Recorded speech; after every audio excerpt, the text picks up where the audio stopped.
Pyre Troll. Pyre Trolls are able to belch gouts of combustible liquid that ignites in the air, sticks to flesh, and burns at hellish temperatures. Even their skin exudes heat, smoldering ripples that warn the inferno to come. After softening a foe with blazing spittle, a Pyre Troll uses its thick claws to tear apart its sizzling victims.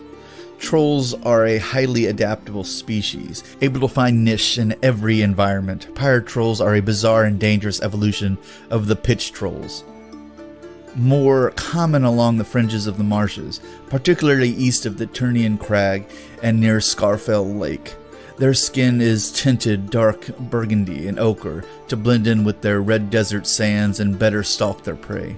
Preferring extremely hot climates, Pyre Trolls can often be found sunning on scalding rocks.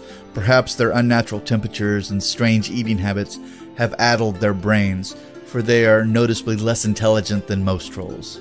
No one has been able to determine how Pyre Trolls develop their searing exportations. Some speculate it is a byproduct of their digestive distress caused by the toxic substances the trolls consume, including rocks, metal, oil, and plants considered deadly to most species. They particularly seem to enjoy drinking the viscous fluid that bubbles up from the soils of the northern marshes, the same substance refined into menoth's fury in the Protectorate of Menoth. Whatever the source of this blazing regurgitation, its effects are memorable. Desperate foes thrashing madly about the battlefield in an effort to extinguish the clinging flames. Well, I imagine if it is the same substance that the Protectorate of Menoths use in Menoth's Fury, that stuff does not come off armor, cloth, anything. It just boils onto the skin, which makes that even more terrible in the long run. Oof. Yeah, and these guys are terrifying to behold just because they use fire as their main weapon, and I can see why the Trollbloods would utilize the heck out of these guys, even though they're not as smart as the average troll, which isn't saying all that much to begin with. Having guys that literally just enjoy catching things on fire and eating everything is going to be useful in any kind of battle. So, but let's see their Mark 3 to Mark 4 changes and see what we can find. And as always, we'll start with their stat line. He is still a speed 5. He's still a mat. Well, actually, his mat got better. He is now a mat 6. He is a rat 5, defense 12, armor 16, fury 3, threshold 9. He still has the slam and trample abilities as most light war beasts do. And he has immunity to fire and dual attack, which means that he can attack with both his melee and ranged weapons in the same stuff, which makes sense since he is literally vomiting out fire. His abilities include it burns, so if this model is hit by a melee attack immediately after the attack is resolved, the attacking model suffers the fire continuous effect, unless of course this model was destroyed or removed by the attack. So if you hit him and he doesn't die, you catch on fire, which is the exact same thing as he had in Mark III, which is terrifying enough on that one. It's a lone self-defense, especially if guys that are hitting him do not have very high armor, so you best hope that they kill him outright and don't have to try to put out that particular clinging flame. He is a troll, so he has regeneration, so this model can be forced to remove D3 damage points once per activation.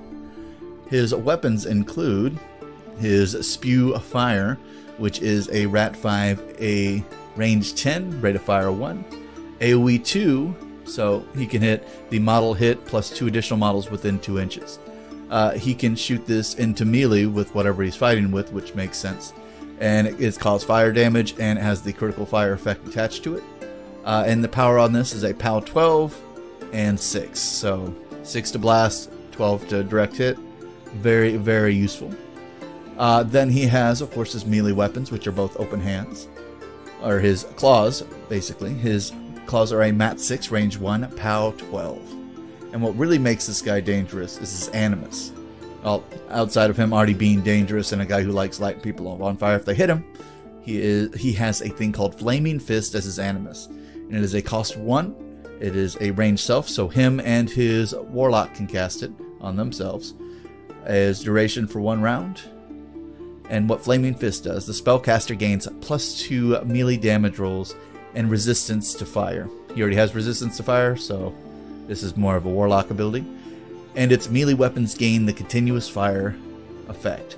So basically, if he casts it on himself for 1 point, it takes his claws up to a POW 14, which is great.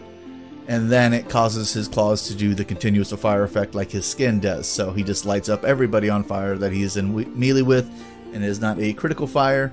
It is just the fire continuous effect. So it's whatever he punches, catch on fire if they survive his POW 14 swinging. So he is a very useful guy, especially if you want to try pulling more fire type stuff into your Trollbloods army, because fire is a very damaging thing, as we have seen with the Protectorate of Menoth and their use of it quite extensively.